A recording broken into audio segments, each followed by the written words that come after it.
Hi friends, ഇന്ന് നമുക്ക് Khor Fakkan ഒന്ന് കണ്ടാലോ? ദുബായിലെ മനോഹരമായ ഒരു സ്ഥലമാണ് കോർഫക്കാൻ.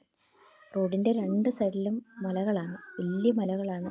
കുറേ ദൂരം ഇത് തന്നെയാണ് നമുക്ക് കാണാൻ സാധിക്കുന്നത്. നല്ല തണുത്ത ഒരു അന്തരീക്ഷമാണ്, നല്ല തണുത്ത കാറ്റാണ്. ഞങ്ങളവിടെ നല്ല ഒരു ബീച്ചുണ്ട്, ആ ബീച്ച് കാണാനായിട്ടാണ് പോയത്. അവിടെ ബോട്ടിംഗ് ഒക്കെ ഉണ്ട്. ചെന്നപ്പോൾ തന്നെ ധന്യ ഫോട്ടോ എടുക്കാനായിട്ട് നിന്നു. സുനിതയും കൂടെ നിന്നു ഫോട്ടോ ഒക്കെ എടുക്കാൻ. ഞങ്ങളെല്ലാവരും കൂടെ പിന്നെ ബീച്ചിൻ്റെ സൈഡിലൊക്കെ ഫോട്ടോ എടുക്കാൻ നിന്നു.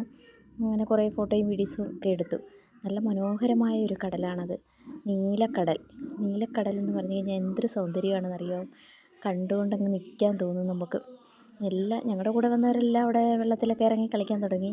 ഇവിടെ ധന്യയും സുനിതയും ഇറങ്ങിയില്ല. ഞാനും പ്രീജയും വെള്ളത്തിലേക്ക് ഇറങ്ങാൻ തീരുമാനിച്ചു. അങ്ങനെ ഞങ്ങൾ രണ്ടുപേരൂടെ പോയി തിരകളൊക്കെ എണ്ണാൻ തുടങ്ങി. ഇങ്ങനെ നല്ല തിരയുണ്ടായിരുന്നു അവിടെ. പ്രീതിയാണെങ്കിൽ ഡ്രസ്സൊന്നും കൊണ്ടുവരാഞ്ഞുകൊണ്ട് അവൾക്ക് ഡ്രസ്സ് നനയുന്ന വലിയ ബുദ്ധിമുട്ടായിരുന്നു. ഓരോ തിരയടിക്കുമ്പോഴും അവളവിടെ ഡ്രസ്സിലിങ്ങനെ നനയുന്നത് നോക്കി വിഷമിച്ചിങ്ങനെ ഇടയ്ക്കിടയ്ക്ക് ഇങ്ങനെ പിടിച്ച് നോക്കുകയാണ്. പക്ഷെ ഞാൻ വിടുമോ? ഞാനാണെങ്കിൽ അവളെ പിടിച്ച് വീണ്ടും കടലിലേക്ക് ഇറക്കാൻ തുടങ്ങി. അങ്ങനെ അവൾ അത്യാവശ്യം നല്ല രീതിയിലൊക്കെ നനഞ്ഞു.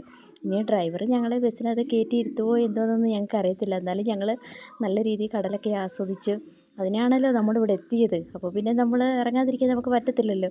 അങ്ങനെ ഞങ്ങൾ കുറേ സമയം ഇങ്ങനെ കടലിലൊക്കെ കളിച്ചു. ഞങ്ങളുടെ കൂടെ വന്നവരൊക്കെ വെള്ളത്തിലൊക്കെ മുങ്ങി കുളിക്കുന്നുണ്ടായിരുന്നു.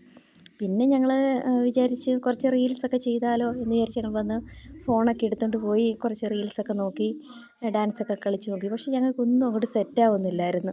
ഞങ്ങൾ കുറേ നോക്കി, പിന്നെ ഏത് ചെയ്യും എന്നൊക്കെ സ്റ്റെപ്പൊക്കെ ഇട്ട് ഞങ്ങൾ നോക്കി. പിന്നെ ഞങ്ങൾ തീരുമാനിച്ചു, എങ്കിൽ പിന്നെ നമുക്ക് കരയ്ക്ക് പോയിരുന്നു കാറ്റാടിത്തണലും തന്നെ പാടി കളിക്കാം, എന്തെങ്കിലുമൊക്കെ റീൽസ് ചെയ്യാമെന്ന് പറഞ്ഞ് അങ്ങനെ ഞങ്ങൾ കരയിൽ വന്ന് അവരെല്ലാവരും കൂടെ ചേർന്ന് ഞങ്ങൾ കാറ്റാടിത്തണൽ പാടി.